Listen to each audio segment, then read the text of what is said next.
Hello and welcome to the Mel's Academy. In today's session, we'll discuss some important newspaper articles from 8 November 2022. For most of the materials and updates, you may also join our WhatsApp group. We'll provide the link of the group in the description below.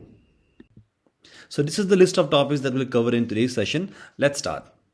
The first article for the day is about the Ganga Utsav of the current year, that is 2022. So the Ministry of Jal Shakti is basically organizing a river festival which is known as the Ganga Utsav 2022. So this has started on 4th of November 2022 at the Major Dhyan Chand Stadium in New Delhi. Okay, so the news says that recently the Ministry of Jal Shakti, by a collaboration of the NMCG, that is the National Mission for Clean Ganga, has organized the Ganga Utsav, the River Festival 2022. So this can be important for our prelims, and from a mains perspective it can be important from GS paper 2, that is government intervention, and from GS paper 3 it can be important for environmental pollution and degradation point of view. It has been taken from the Hindustan Times, and today's article we'll try to learn about the conditions of the Ganga. What are the measures that are taken to conserve or to prevent the water of Ganga, and also we'll learn about the Ganga as a river. सो इससे पहले हम जान लेते हैं about the Ganga Utsav 2022 के बारे में. तो the NMCG, that is the national mission for clean Ganga. Now this particular जो ये मिशन है, it celebrates the festival every year to strengthen the public river connection. तो ये जो फेस्टिवल है, this is meant for ensuring the people's participation in various programs which are targeted to improve or to enhance the water quality of Ganga. ठीक है. So NMCG, you should notice the implementation wing of the National Ganga Council का, which was set up in the year 2016. Now this particular ये जो आप कह सकते हो कि जो implementation agency है, this actually replaced the National Ganga River Basin Authority, which is in short इसे कहा जाता है NRGBA. अब ये जो authority है, so this was basically established in the year 2009 में. ठीक है. और ये जो authority है, it is the financing, planning, implementing, monitoring and coordinating authority of the Ganga River, which functions under the Jal Shakti Ministry. अब इसी को रिप्लेस करके this particular council has come into action now. ठीक है. And ये जो council है, इस council का जो implementation agency है, it is the NMCG, that is the National Mission for Clean Ganga.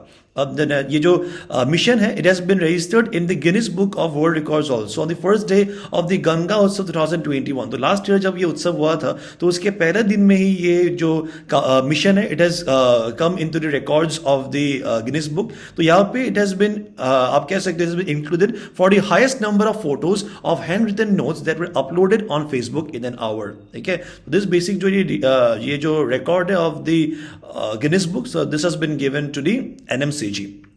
So it also highlights the significance of Jan Bhagidari, as I told you about the people's participation, because this festival या आप कह सकते हो जो उत्सव है, it is all about the relationship between the river and the public. ठीक है. तो significance यहाँ पे क्या of Jan Bhagidari, that is the people's participation in the revival of Ganga. Because देखिए कोई भी आप कह सकते हो जो government authorities है, agencies है, NGOs है, now they cannot do this job alone if the people is not cooperating. ठीक है. तो this is all about making use of the people, आप कह सकते हो, और making them included or involved in this particular mission of cleaning the Ganga, with a focus on encouraging stakeholder engagement and public participation towards the rejuvenation of river Ganga.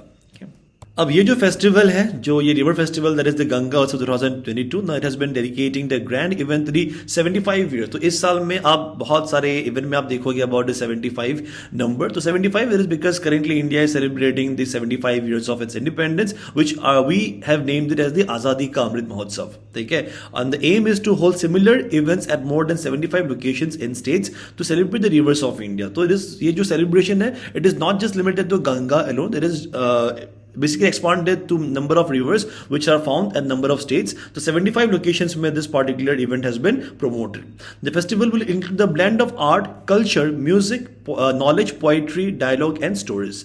And several awareness activities will also take place in districts to establish a connection with the locals and promote Namami Gange as the mass movement. ठीक है. अब ये जो नमामि गंगे या जो नमामि गंजे है, it is an integrated conservation mission. ठीक है. गंगा के लिए ये एक मिशन लाया गया था, Namami Ganga, which has been approved as a flagship program in June 2014. ठीक है. So when the Modi-led government, the Modi-led BJP government, when it came to power, so this was one of the initial steps of the particular government, that is the Namami Gange, to improve or to आप कह सकते हो to better or to enhance the quality of the water of Ganga. So it basically seeks to accomplish the twin objective of effective abatement of pollution and conservation and rejuvenation. So these are the basic purposes or objectives which are a part of the Namami Gange program.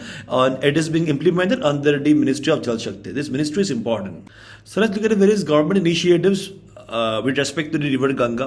तो पहले हम बात कर सकते हैं about Ganga action plan के बारे में. तो ये देखिए, this was the first river action plan to improve the water quality by the interception, diversion and treatment of the domestic sewage so that it does not end up in the river Ganga basically. और इसी plan का एक continuation है, that is the national river conservation plan. So this basically is an extension to this plan which aims at cleaning the Ganga river under the Ganga action plan phase 2 में. ठीक है, तो ये था फेज 1 और ये हो गया फेज 2, जिसे नेशनल रिवर कंजर्वेशन प्लान भी कहा जाता है. And about the national river Ganga basin authority अगर आप देखोगे, नाउ ये एक अथॉरिटी बनाया गया था. इट वाज फॉर्म्ड इन 2009 में. ठीक है, under the section 3 of the environment protection act of 1986. और इसका पर्पस यही है टू प्रिवेंट और to save the river Ganga, basically to stress on the quality of the river Ganga, right. उसके बाद बताया गया about a fund which is known as the clean Ganga fund. So in 2014 it was form for cleaning up of the Ganga. तो एक fund setup किया गया था जहां पे which will be used for setting up of waste treatment plants and conservation of biodiversity of the river. ठीक है, उसके बाद ये पे बताया गया about the Bhuvan Ganga web application के बारे में. तो ये बेसिकली एप्लीकेशन है which ensures the involvement of the public in the monitoring of the pollution entering into the river Ganga. तो यहाँ पे people can also participate by giving their input so that यहाँ पे कुछ भी तरीके का अगर पोल्यूशन वो दिखाई दे रहा है उनको, then they can report to this particular app. And also about the ban on waste disposal. So in 2017 the national green tribunal the NGT जो है, it ban the disposal of any waste in the Ganga. So here you can see it is a picture of the river Ganga. So Ganga, you should know, is the longest river of India, which originates in India itself, that is in the Gangotri glacier में होता है originate in the Uttarkashi district of Uttarakhand. देखिए, तो यहाँ पे originate होके you can see this is the course of the river and finally it enters into Bangladesh and finally it drains into the Bay of Bengal. ठीक है, तो यहाँ पे अगर आप देखोगे जो river है, you'll find a number of tributaries which are joining and becoming a part of the river Ganga river system, right? ये जो सारा tributaries है, आपको कुछ दिख रहा है नॉर्थ में. अब क्योंकि रिवर इस तरीके से फ्लो कर रहा है ना, तो ये जो नॉर्थ में जो भी सारे यहाँ पे ट्रिब्यूटरीज है, इनको कहा जाता है लेफ्ट बैंक ट्रिब्यूटरी. और जो नीचे जो ये ट्रिब्यूटरीज है यहाँ पे, उनको कहा जाता है साउथ बैंक ट्रिब्यूटरीज. तो साउथ बैंक, सॉरी, इनको कहा जाता है राइट बैंक ट्रिब्यूटरीज. तो साउथ में ये जो राइट बैंक ट्रिब्यूटरीज है, यहाँ पे आपको बहुत सारा नहीं मिलेगा. द राइट बैंक ये कम है as compare to left bank tributaries. तो राइट में अगर आप इंपॉर्टेंट का बात करोगे, you can speak about the Yamuna, Son and Damodar के बारे में. ठीक है, सो ये बेसिकली ये जो गंगा रिवर है, इट ओरिजिनेट्स एट दी, सबसे इंपॉर्टेंट पॉइंट यही है, it originates at the Gangotri glacier of the Uttarkashi district. ठीक है, तो पहले जब ये होता है originate, the river is called as Bhagirathi. ठीक है, और भागीरथी जब ये फ्लो करते हुए आता है downstream, it descends down the valley up to Dev Prayag तक. तो देव प्रयाग में क्या होता है, where after joining another hill stream जिसका नाम है अलकानंदा. तो अलकानंदा से ज्वाइन करने के बाद it assumes the name Ganga. ठीक है, so this is the course of the river. थोड़ा ये ट्रिब्यूटरीज के बारे में भी जान लीजिएगा. Often questions are asked about it and this is one of the prelims practice question which I have asked from this particular topic. Please answer in the comment section. The next article is about the Uniform Civil Code, which is often in the news. ठीक है, तो ये देखिए हाल ही में ये news में इसीलिए है बिकॉज द गुजरात गवर्नमेंट जो है उन्होंने अनाउंस किया, the you can say the chief minister. So basically announce that it will constitute a committee headed by a retired high court जज to evaluate all aspects for implementing the UCC, that is the uniform civil code. तो you should also know that Gujarat में हाल ही में अब elections भी होने वाला है. ठीक है, so the uniform civil code जो है calls for the formulation of one law for India. ठीक है, ताकि इंडिया में, देखिए आपको पता होगा कि इंडिया में दो तरीके का लॉ है, या लॉ दो तरीके का ही होता है, that is civil laws and criminal laws. तो क्रिमिनल लॉज देखिए वो सबके लिए एक होता है. अगर मान लीजिए कि कोई भी अगर अब मान लीजिए कि ऑफेंडर है, कोई क्रिमिनल है, तो regardless of whatever religion he belongs to, उनके लिए जो पनिशमेंट वगैरह वो सेम ही रहता है. लेकिन सिविल लॉ में केस अलग हो जाता है. सिविल लॉ जैसे कि मान लीजिए मैरिज का हो गया, डिवोर्स का हो गया, एरप्शन का हो गया, तो इसमें क्या होता है ना, there are different laws for different communities. For example Hindu का अलग, मुस्लिम के लिए अलग, क्रिश्चियन के लिए अलग होता है. So uniform civil code basically calls for a formulation of one law for India. ठीक है, which would be applicable to all religious communities in matters such as marriage, divorce, inheritance and adoption. तो ये सब हो गया आपका civil cases के बारे में जहां पे ये लॉ एप्लीकेबल होगा. So this particular law will be brought about, ऐसा कहा गया है, by the Gujarat chief minister. So वाले criminal laws in India are uniform है, ठीक है, जो क्रिमिनल लॉज है they are already uniform, because सबके लिए एक ही सजा होता है, बिकॉज जो लॉ है वो सबके लिए एक रहता है and applicable equally on all, but no matter what the religious believes are. तो आप देखोगे जो सिविल लॉज है, civil laws are influenced by faith. Alright, तो यहाँ पे कहा गया है द कमिटी जो फॉर्म किया जाएगा which will be headed by the high court जज. The committee will evaluate various aspects related to the UCC, that is the uniform civil code, and submit its report based on which the state government will take a final decision about its implementation.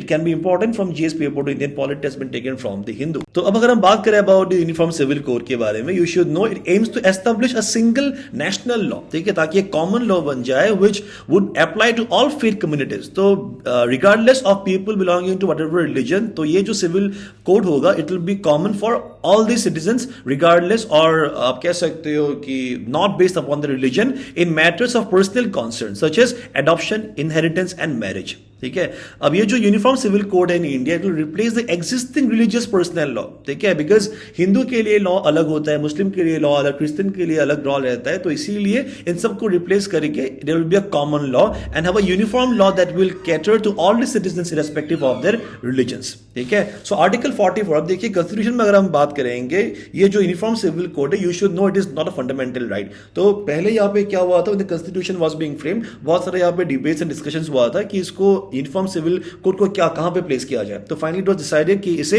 DPSP में place किया जाए, that is the directive principles of state policy and not in the fundamental rights, because you should know fundamental rights में अगर हम इसे place करते हैं ना, then it will be justifiable in nature. ठीक है, दैट इज इसको लागू करना ही होगा, बट डीपीएसपी में it is basically non justifiable in nature. This is the reason why article 44 में आपको पाया जाता है the uniform civil code. It states that the states shall endeavour, basically states कुछ ऐसे लॉज लाना चाहिए to provide for citizen a uniform civil code throughout the territory of India. ठीक है, तो as the civil code matters are placed in concurrent list of the constitution, state list, अब आपको पता होगा कि there are various laws in the, आप कह सकते हो कि द स्टेट लॉज है, देन सेंट्रल लॉज है, and there is also another list which is known as a concurrent list, जहां पे स्टेट भी कर सकता है और यहाँ पे जो सेंटर है वो भी लेजिस्लेट कर सकते हैं. ठीक है, तो इसीलिए because it is been placed in a concurrent list, the state legislature also have the power to make legislation regarding the uniform civil code. तो this is the reason why Gujarat ने ऐसे कहा है, और इसी बेसिस पर गोवा हैज ऑलरेडी, आप कह सकते हो कि अनाउंस, और गोवा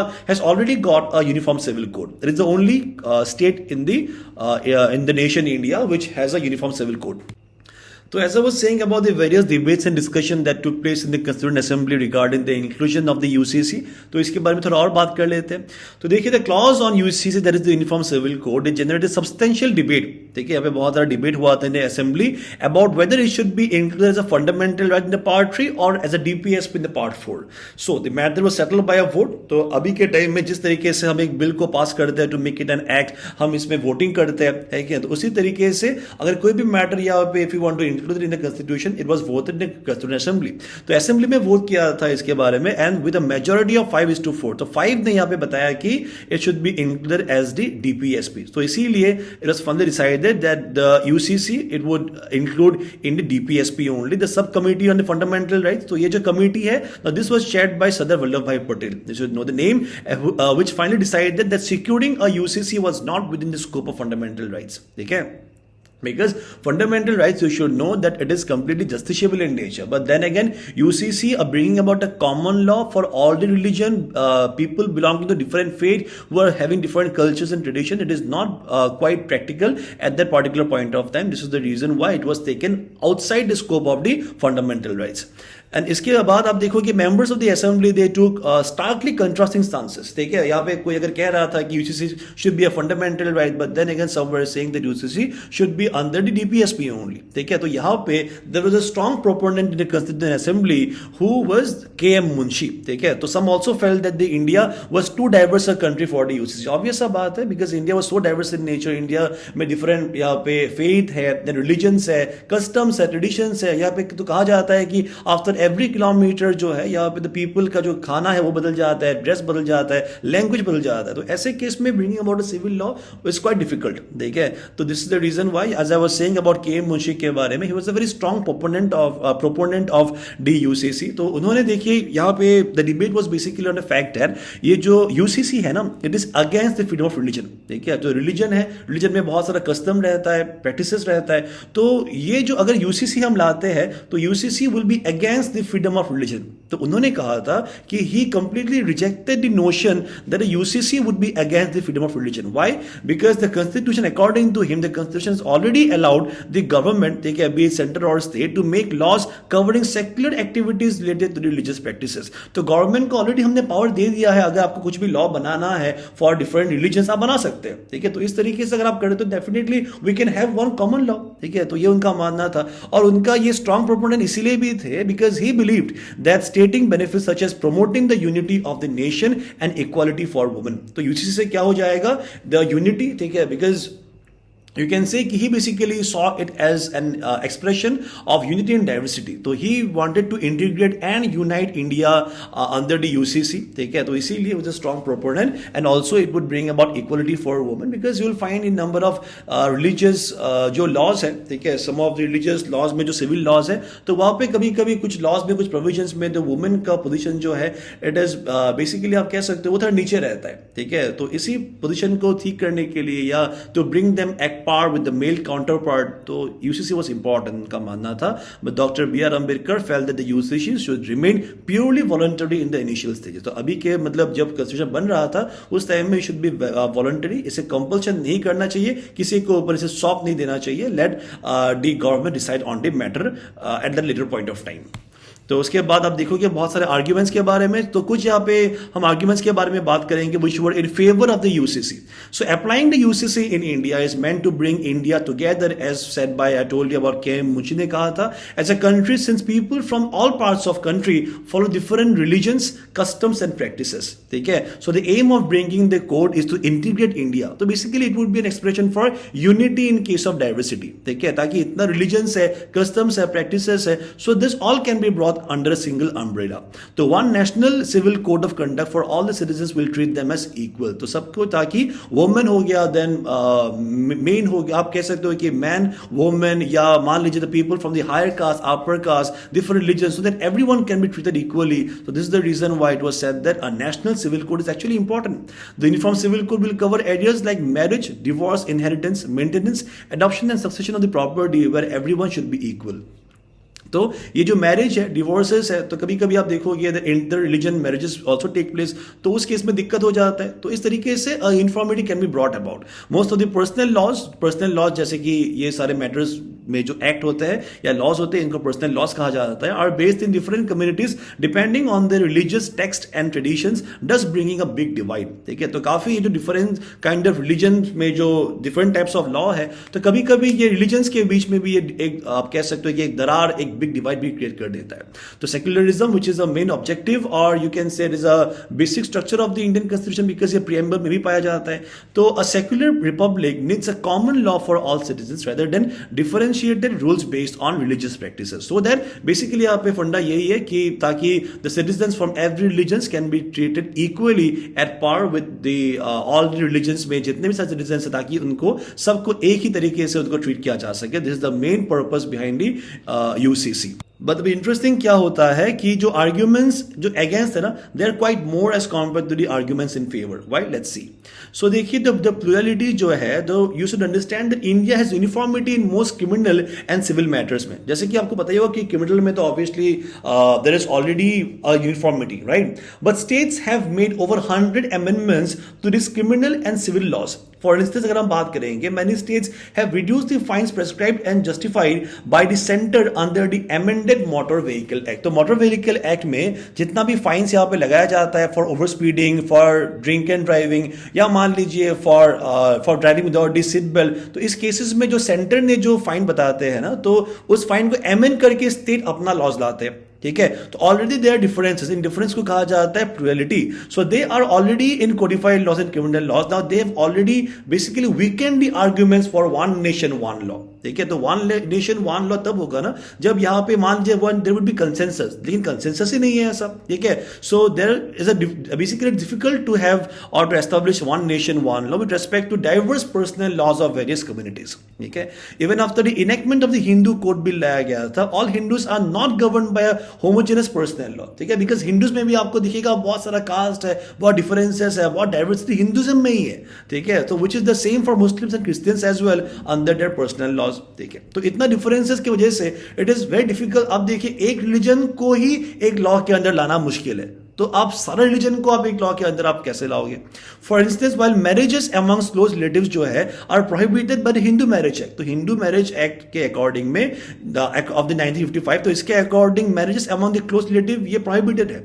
बट देन अगेन आप देखोगे it is auspicious in the south of India which is practised by the same religion only. Getting my point? इतना डिफरेंसेस है. तो basically India, as I told you, is a land of diversity. It is very difficult to bring about such a law.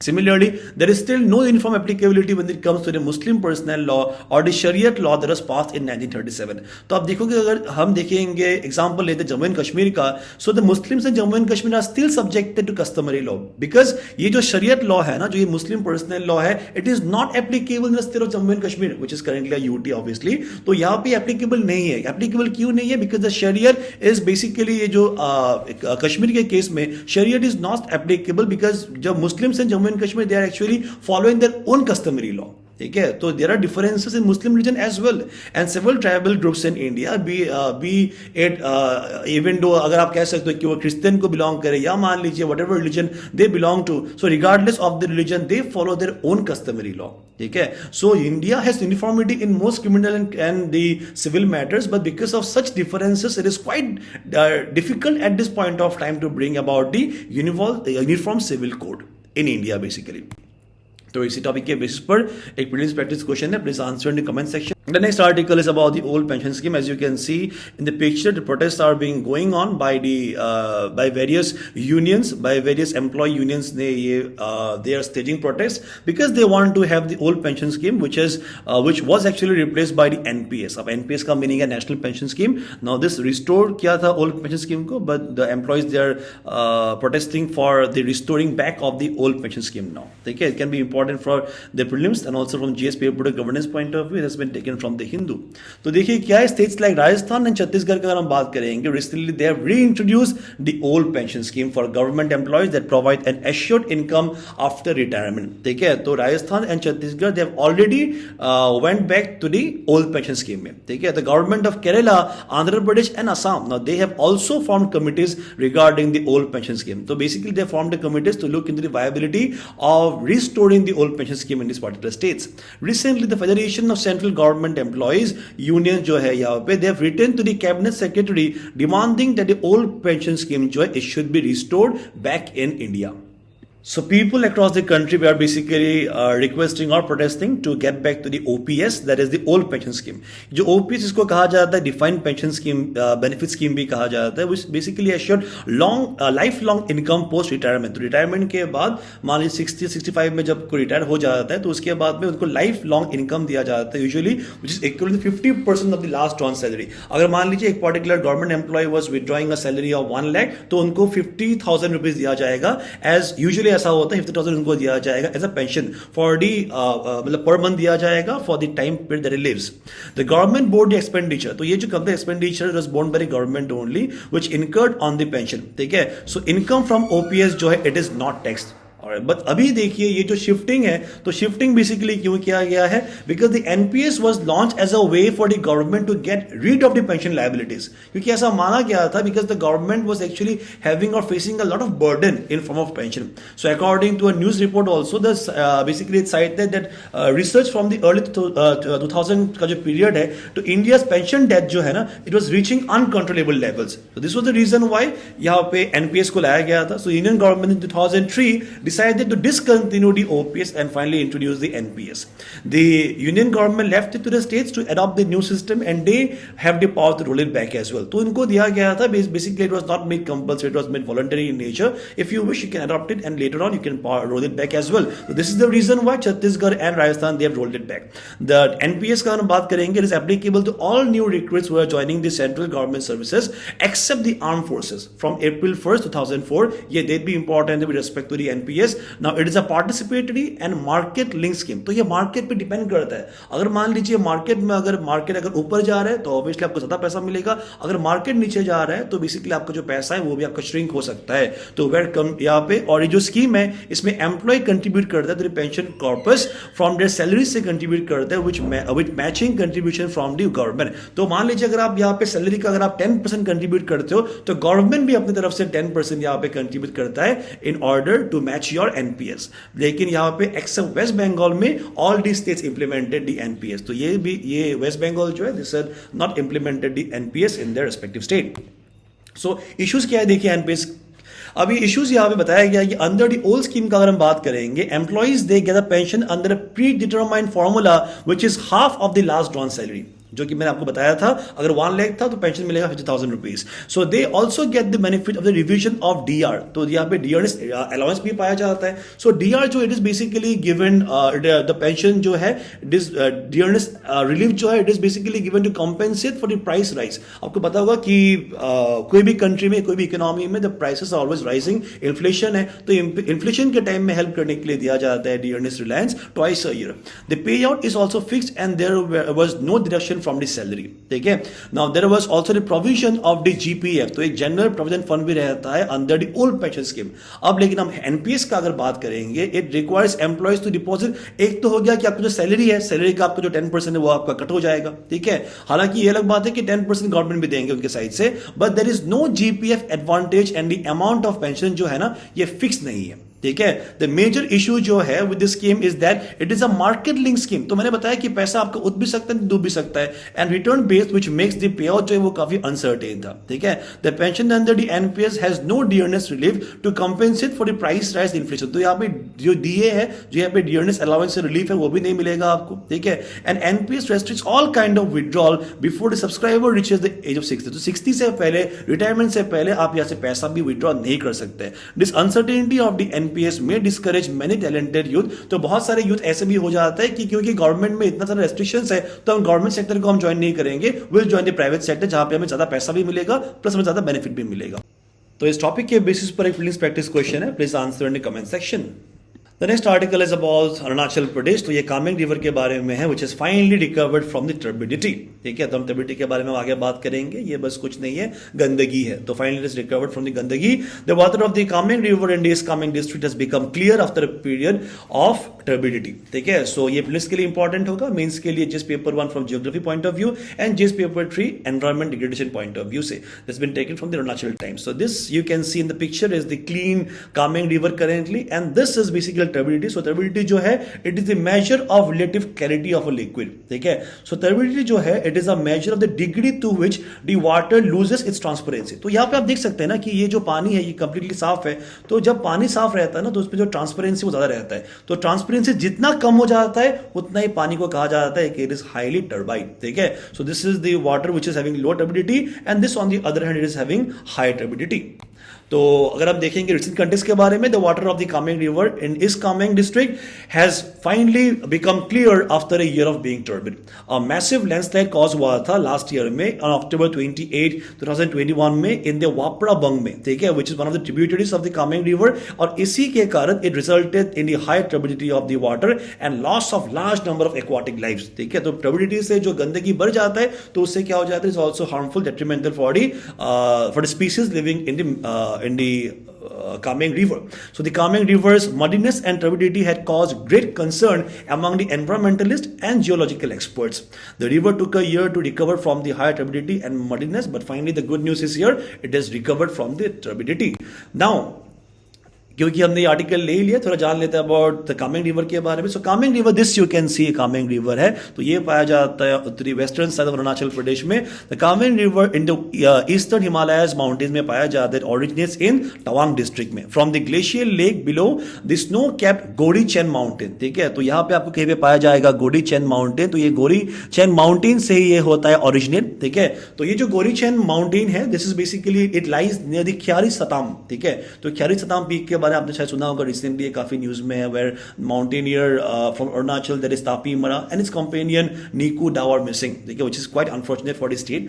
And the Kameng river यहाँ पे बताया गया है कि it has got 3 major tributaries, that is Waibung, Pachuk and Waprabung. ये याद कर लीजिएगा. It becomes a braided river in its lower reach. तो जैसे ये नीचे आ रहा है ना, it is becoming more and more braided and it is one of the major tributaries of the river Brahmaputra. So this you can see the last stream जो है, इट इज रिवर ब्रह्मपुत्र, जिसको आगे ज्वाइन कर रहा है. So it basically joins at Tezpur में join करता है, just east of the Kolia Bhomora Setu bridge. ठीक है, तो यहाँ पे आपको मिलेगा Kolia Bhomora Setu bridge, directly east में ही यहाँ पे ज्वाइन करता है द रिवर ब्रह्मपुत्र.